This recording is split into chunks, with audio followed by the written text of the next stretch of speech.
बिस्मिल्लाहिर्रहमानिर्रहीम। अस्सलामुअलैकुम। होपलेस मेडिकोज़ में आप सबको खुश आमदीद। उम्मीद करता हूँ आप सब खैरियत से होंगे। आज हमारा लास्ट लेक्चर है फार्माकोकाइनेटिक्स का और इसमें हम रीकैप करेंगे। अभी तक हमने जितना कुछ पढ़ लिया है, क्विक ओवरव्यू है और इंशाल्लाह नेक्स्ट वीक से हम फार्माकोडायनामिक्स स्टार्ट करेंगे। अगर आपने अभी तक चैनल को सब्सक्राइब नहीं किया तो सब्सक्राइब कर दें और बेल का आइकन दबाना ना भूलिएगा और वीडियो को लाइक करें, शेयर करें ताकि और लोगों को फ़ायदा हो सके।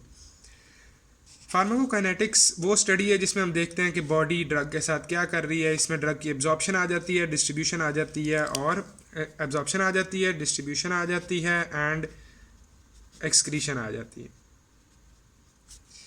परमिएशन क्या है? परमिएशन एबिलिटी है ड्रग की प्लाज्मा मेम्ब्रेन्स को क्रॉस करने की। जितना ज़्यादा लिपिड सॉल्युबल होगा उतनी बेहतर होगी क्रॉसिंग परमिएशन, और जितना वाटर सॉल्युबल होगा उतनी कम होगी।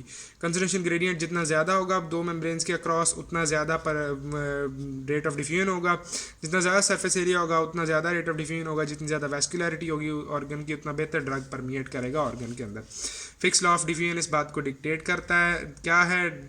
Rate of diffusion is equal to concentration difference multiply permeability coefficient multiply by area divide by thickness. मतलब कि रेट ऑफ डिफ्यूजन जो है वो डायरेक्टली प्रोपोर्शनल है इन तीन चीज़ों के और इनवर्सली प्रोपोर्शनल है इसके। आयनाइजेशन क्या है? हमारे जितने ड्रग्स हैं मेजॉरिटी जो है वो या तो वीक एसिड्स हैं या वीक बेसिस हैं, और जब हम किसी वीक एसिड और बेस को रखते हैं एक्वस सोल्यूशन के अंदर तो वो आयनाइज्ड और नॉन आयनाइज्ड फॉर्म में हो जाता है। pKa वो वैल्यू है ड्रग की, वो pH है जिस pH की वैल्यू पे ड्रग 50% आयनाइज्ड और 50% नॉन आयनाइज्ड होता है। अच्छा, आयनाइज्ड पार्टिकल चार्ज्ड होता है, वाटर सॉल्युबल होता है चार्ज होने की वजह से, और इस वजह से वो जब GFR आपकी जो है वो फिल्टर होता है आपका प्लाज्मा, तो जो ग्लोमेरुलर फिल्ट्रेट है उसमें से रीएब्जॉर्ब नहीं होता क्योंकि वो प्लाज्मा ब्रेन्स को क्रॉस नहीं कर सकता, अभी ऊपर बताया। और जो अनचार्ज पार्टिकल है वो लिपिड सॉल्युबल है। लिपिड सॉल्युबल होने की वजह से वो बेहतर क्रॉस कर सकता है प्लाज्मा ब्रेन्स को, इसीलिए अगर वो ग्लोमेरुलर फिल्ट्रेट में आता भी है तो वो दोबारा रीएब्जॉर्ब हो जाता है, इसीलिए वो एक्सक्रीट नहीं होता। ठीक है, इसमें लाइक एंड लाइक प्रिंसिपल है। इसका मतलब लाइक एंड लाइक प्रिंसिपल से ये मुराद है कि अगर आपने वीक एसिड को बॉडी के अंदर रखना है, ठीक है, तो आपको ऐसे मेजर्स करने होंगे कि बॉडी की जो pH है वो उसकी pKa से एसिडिक की तरफ हो, pKa की निस्बत एसिडिक हो। ठीक है, और अगर वीक बेस को रखना है बॉडी के अंदर तो वीक बेस को आपको ऐसे मेजर्स करने होंगे कि जो वीक बेस है उसके pKa से बेसिक कंडीशन है। जिस तरह का ड्रग है अगर आपको उसको बॉडी के अंदर रखना है तो उसके टाइप का आपको एनवायरनमेंट प्रोवाइड करना होगा। लेकिन अगर आप चाहते हैं कि ओवरडोज हो गया किसी वीक एसिड ड्रग का और आप चाहते हैं कि वो जल्दी से एक्सक्रीट हो जाए तो उसे आपको अपने यूरिन को या जो है वो बेसिक करना होगा, इस तरह वो बेहतर जो है वो एक्सक्रीट हो जाएगा। एब्जॉर्प्शन पे आते हैं। एब्जॉर्प्शन क्या है? ड्रग का अपने जहाँ भी आपने एडमिनिस्टर किया वहाँ से ब्लड स्ट्रीम के अंदर आना। नोट रहे कि IV जो है उसका एब्जॉर्प्शन ड्रग नहीं होता, एब्जॉर्प्शन IV के अंदर नहीं होती, डायरेक्ट ब्लड स्ट्रीम के अंदर आ रहा है। IV ये है कि एक कंपार्टमेंट से ब्लड के अंदर आएगा, आपने मसल के अंदर दे दिया वहाँ से ब्लड के अंदर आ रहा है, आपने इनहेल कराया वहाँ से ब्लड के अंदर आ रहा है, एटसेट्रा। तो इस चीज़ में डिपेंड करेगा कि ऑर्गन का ब्लड फ्लो जितना ज़्यादा है उतना एब्जॉर्प्शन बेहतर होगा, और जितना ज़्यादा कंसंट्रेशन ग्रेडियंट है ड्रग का उतनी ज़्यादा एब्जॉर्ब होगा ड्रग। बायोअवेलेबिलिटी क्या है? ये वो फ्रैक्शन है ड्रग की जो आपकी सिस्टमिक सर्कुलेशन में पहुँचती है, वो फ्रैक्शन ड्रग की जो सिस्टमिक सर्कुलेशन में पहुँचती है। ठीक है, इसको हम कैसे मेजर करते हैं? इसको हम ऐसे मेजर करते हैं कि प्लाज्मा कंसंट्रेशन जो आपने जो ड्रग की प्लाज्मा कंसंट्रेशन जो अचीव हुई है और जो आपने डोज दी थी, ठीक है, उससे डिवाइड कर लेते हैं। IV का फ्रैक्शन जो है वो 1 है। ठीक है, इसके अलावा जितने रूट्स हैं उनकी बायोअवेलेबिलिटी कम है 1 से। ठीक है, फर्स्ट पास इफेक्ट क्या है? फर्स्ट पास इफेक्ट ये है कि जब आप ऑरली कोई ड्रग देते हैं, ऑरली ड्रग देने के बाद लिवर जो है जब वो ड्रग गट में से एब्जॉर्ब होता है, गट से एब्जॉर्ब हुआ तो उसने ब्लड के अंदर पहुंचने से पहले उसने लिवर से गुजरना है। ऑरली दिया, गट के अंदर से एब्जॉर्ब हुआ, ब्लड के अंदर पहुंचने से पहले उसने लिवर से गुजरना है, और लिवर उस ड्रग को मेटाबोलाइज करता है ब्लड के अंदर सिस्टमिक सर्कुलेशन के अंदर पहुंचाने से पहले। तो इस वजह से जो ड्रग आपने दिया, अगर वो 10 मिलीग्राम दिया तो हो सकता है लिवर 2 मिलीग्राम से 5 मिलीग्राम या जितने भी है वो लिवर मेटाबोलाइज कर दे, और जो बाकी बचेगा वो आपको ब्लड स्ट्रीम में मिलेगा। ठीक है, तो आपकी जो बायोअवेलेबिलिटी है वो कम होती है, और क्यों कम होती है? फर्स्ट पास इफेक्ट की वजह से। डिस्ट्रीब्यूशन क्या है? ड्रग आपका ब्लड के अंदर पहुंच गया, ब्लड के अंदर पहुंचने के बाद ड्रग ने जनाबे वाला बॉडी के अंदर सर्कुलेट करना है और डिस्ट्रीब्यूट होना है। जब ब्लड के अंदर पहुंचता है ड्रग, तो क्योंकि हमने मेजॉरिटी जो ड्रग्स हैं हमारे वो लिपिड सॉल्युबल होते हैं, तो लिपिड सॉल्युबल जो चीज़ है वो वाक्वस एनवायरनमेंट के अंदर प्रोटीन बाउंड होती है, प्रोटीन बाउंड है, ठीक है। और ये जो प्रोटीन्स हैं इन पे बाइंडिंग साइट्स लिमिटेड होती हैं, इसीलिए ड्रग्स compete करते हैं प्रोटीन बाइंडिंग साइट्स के लिए, ठीक है। तो अगर आपने 2 ड्रग एक साथ दे दी हैं तो जो 2 ड्रग्स हैं उनमें से एक जो है वो प्रोटीन बाइंडिंग साइट से उतर जाएगा to give place to the second, और इससे क्या होगा कि जो फर्स्ट वाला है वो प्रोटीन बाइंडिंग साइट से उतर के टिश्यूज़ के अंदर जाएगा, टिश्यूज़ के अंदर जाएगा तो अपना इफेक्ट ज़्यादा प्रोड्यूस करेगा, ठीक है। प्रोटीन बाउंड ड्रग इनएक्टिव होता है, उसको पहले उतरना है प्रोटीन से, ब्लड के अंदर डिजॉल्व होना है और उसके बाद उसने जो है वो अपना इफेक्ट प्रोड्यूस करना है, ठीक है। प्रोटीन बाउंड ड्रग की अमाउंट ज़्यादा होती है एज कम्पेयर टू जो आपका फ्री ड्रग है, और फ्री ड्रग ही सिर्फ इफेक्ट प्रोड्यूस कर सकता है, ठीक है। अब प्लेसेंटा 2 आपके जो स्पेशल बैरियर्स हैं, प्लेसेंटा है, ब्लड ब्रेन बैरियर है। प्लेसेंटा बहुत एक रिलेटिवली ना होने के बराबर बैरियर के तौर पे काम करता है, क्योंकि मोस्ट ड्रग्स जो हैं वो प्लेसेंटा को क्रॉस कर जाते हैं। मोस्ट ड्रग्स टेराटोजेनिक नहीं होते, लेकिन मोस्ट ड्रग्स प्लेसेंटा को क्रॉस करते ज़रूर हैं, फीटस के अंदर जाते हैं। Blood brain barrier on the other hand toughest है टू क्रॉस, इसमें से बहुत थोड़े आपके ड्रग्स हैं जो इसमें से गुजरते हैं, या तो उस ड्रग का साइज़ बहुत थोड़ा होना ज़रूरी है या ड्रग का बहुत ज़्यादा लिपिड सॉल्युबल होना ज़रूरी है। अपेरेंट वॉल्यूम ऑफ डिस्ट्रीब्यूशन क्या होता है? अपेरेंट वॉल्यूम ऑफ डिस्ट्रीब्यूशन वो वॉल्यूम है जिसमें आप मतलब इसकी formula V D is equal dose over C not है, जितनी आपने डोज दी है वो डिवाइडेड बाय प्लाज्मा कंसनट्रेशन जब आपने मैयर किया। ये इस बात का मैयर है कि जाने वाला आपका मेजॉरिटी ड्रग ब्लड के अंदर रहता है या टिश्यूज़ के अंदर सिक्वेस्टर रहता है। लो वी डी का मतलब ये है कि ब्लड के अंदर ड्रग रह रहा है ज़्यादा। हाई वी डी का मतलब ये है कि ड्रग ज़्यादा टिश्यूज़ के अंदर चला गया और ब्लड के अंदर नहीं रह रहा ज़्यादा, अब टिश्यूज़ के अंदर ज़्यादा डिस्ट्रीब्यूट हो रहा है।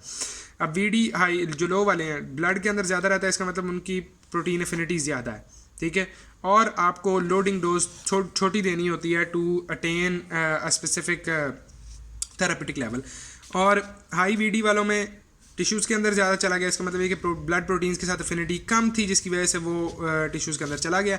अब इन ड्रग्स के लिए आपको ज़्यादा लार्जर डोज चाहिए होती है टू रीच थेरापेटिक लेवल्स। अच्छा, एलिमिनेशन क्या है? बॉडी से ड्रग का निकलना। अच्छा, ऊपर मैंने लोडिंग डोज का जिक्र किया, वो भी मैं बताने लगा हूँ। एलिमिनेशन जो है वो बॉडी से ड्रग का जो है बॉडी से निकलना है। बॉडी में से जो ड्रग की एक्सक्रीशन है उसको एलिमिनेशन कहते हैं। वो 2 तरह से होती है, या बायो ट्रांसफॉर्मेशन हो जाती है या एक्सक्रीशन होती है। बायो ट्रांसफॉर्मेशन ये है कि जो ड्रग है वो अपने इनएक्टिव मेटाबोलाइट्स में कन्वर्ट हो जाएगा, ठीक है, वो इनएक्टिव मेटाबोलाइट्स में कन्वर्ट हो जाएगा। और एक्सक्रीशन ये है कि या किडनी निकाल देगी जो मेजॉरिटी आपका एक्सक्रीटिंग ऑर्गन है, या लिवर के थ्रू बाइल में चला जाएगा और बाइल से निकल जाएगा, या लंग्स से निकल जाएगा, ETC, ठीक है। अच्छा, हाफ लाइफ क्या है? ये वो टाइम है जितने में आपकी प्लाज्मा जो ड्रग कंसनट्रेशन है वो 50% रिड्यूस हो जाती है, ठीक है, या आपका प्लाज्मा कंसनट्रेशन जो भी थी ब्लड ड्रग की वो 50% रिड्यूस हो जाती, हाफ हो जाती है, उसको हाफ लाइफ कहते हैं। इसमें हमारे पास जीरो ऑर्डर एलिमिनेशन आता है एलिमिनेशन में, और फर्स्ट ऑर्डर एलिमिनेशन है।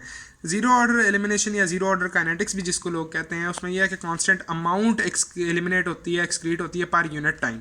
Constant amount 5 milligram per hour या 10 मिलीग्राम पर आवर, वो 10 मिलीग्राम पर आवर ही रहेगा इनडिफरेंट ऑफ द ओरिजिनल जो आपकी प्लाज्मा कंसनट्रेशन है उससे उसके बावजूद। और फर्स्ट ऑर्डर एलिमिनेशन जो है वो कांस्टेंट फ्रैक्शन है पर यूनिट टाइम। मतलब ये कि आपकी प्लाज्मा कंसनट्रेशन जितनी भी है उसका 50% जो है वो पर यूनिट टाइम होगा एलिमिनेट। और इसमें हाफ लाइफ कांस्टेंट होती है, इनमें हाफ लाइफ कांस्टेंट नहीं होती।